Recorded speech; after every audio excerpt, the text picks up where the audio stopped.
What's good, everybody? It's Mike Reed, and welcome to My Life Ministries, where leadership, influence, faith, and evolvement are the principles that we look to live by every single day of our life. And by us living those principles, it helps us to help you to become motivated young leaders to implement faith every day in their lives as well.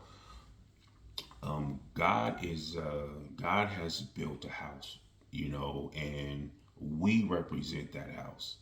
And the house that God has built is built with all of his perfection. It's built with every room that he's designed it to have. It's built with the square footage. It's built with the perfect tile. It's built with the roof and the vaulted ceilings, and it's and the ceiling fans and the bay windows. And I mean, it's the house that God has built, which is you, is built to the perfection of God. And it's built to the point to where it's so beautiful. It's so beautiful to the eye.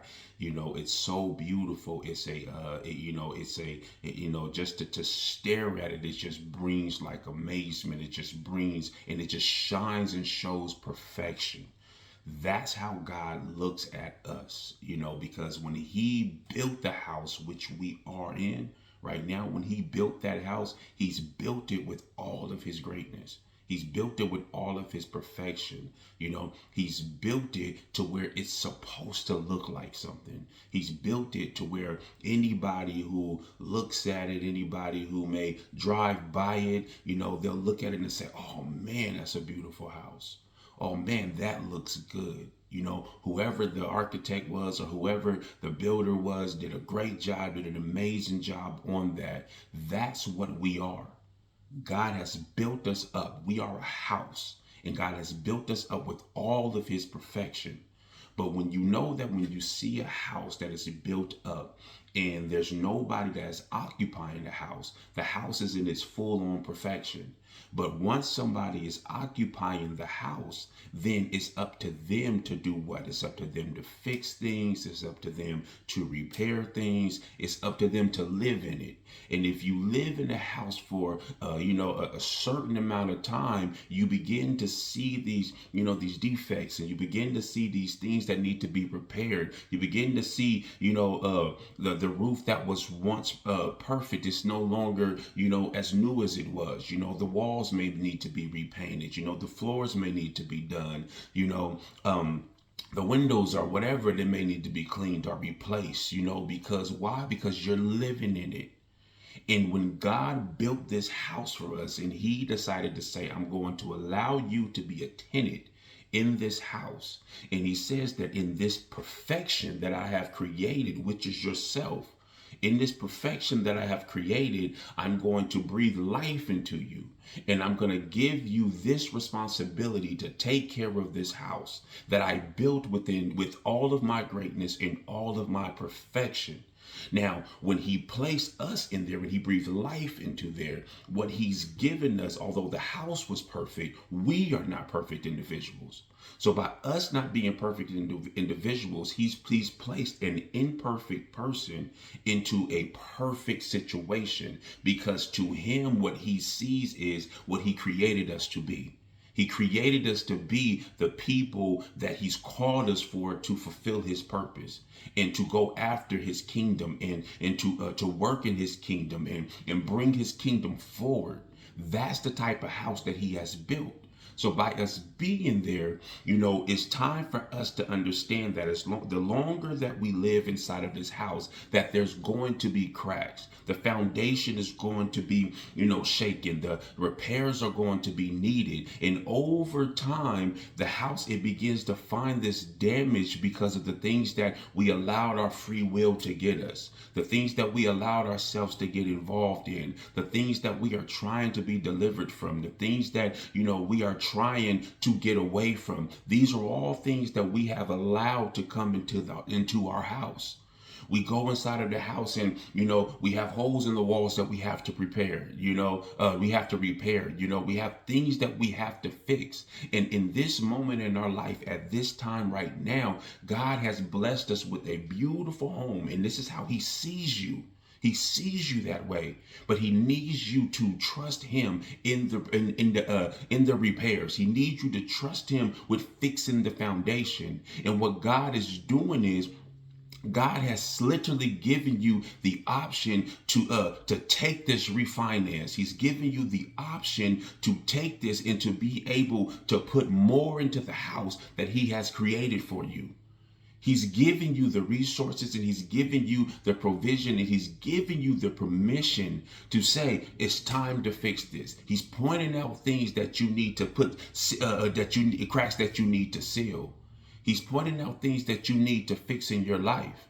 He's telling you, get rid of pride, get rid of ego. He's telling you to get rid of lust. He's telling you to get rid of lies. He's telling you to fix all of these different things. He's telling you to fix being a better steward over your finances. He's telling you to fix your to fix your thought process. He's telling you to fix your motivation, to fix your relationship with him. These are all things that he's telling you to fix in your life. And the list can go on and on and on and on and on. And only you know what you need to fix. You know what you need to fix. But God is giving you the provision for it, because he's giving you the instructions. He's telling you exactly what it is that you need to do in this time in your life. Because when God first created us, which is the house that we live in right now, which is this body that he lived in right now, he created it with perfection. It was a beautiful masterpiece that he created. He created us in his image to fulfill his purpose and to do his will. But when we occupied it and he breathed life into this house, it gave us the option to make the decisions and choices to do whatever it is that we wanted to do. So the more decisions that we made that were not like God, the more damage that we caused to this house. And God has given us the opportunity, with his gentleness and his mercy and his grace and his kindness, to allow us to refinance, to get the provision that we need, to get the things that we need. He's providing the resources, which is the wisdom and the knowledge of him. And he's showing you that. And he's telling you every crack that you need to fill. Seal this, fix that. Let's make it new. You will never reach perfection, because what you're doing is you're repairing a perfect place. So there will still be, it will be new paint. It will have new fixtures. The house will look like it's perfect. It will look like it's perfect. But nobody has any idea the damage that you had to go through and the things that you had to face in order to get to this place where God is giving you the permission to fix the things that you need to fix in your life, to fix the things that you need to fix in your house so that your house can stand firm. He wants your foundation to be solid, because over the years of you being inside of this house and you causing the damage that you have caused, and you're not listening to the word of God, and you're not listening to the Spirit of God and what he's directing you to do and what he's encouraging you to do, and you're not paying attention to the cracks, because the enemy knows that if I can come in here and I can destroy this foundation, and I can come in here and I can cause this, and I can bring all this damage and all of this destruction to this house, then I got him, or then I got her. So do not allow the enemy to win in another day. Don't let him win another day.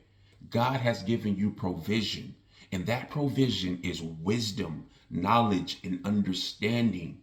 That's what it is.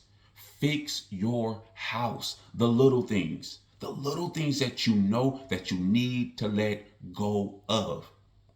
Fix it, repair it, allow God to show you. He's giving you every tool that you need to remodel. This is the time for that.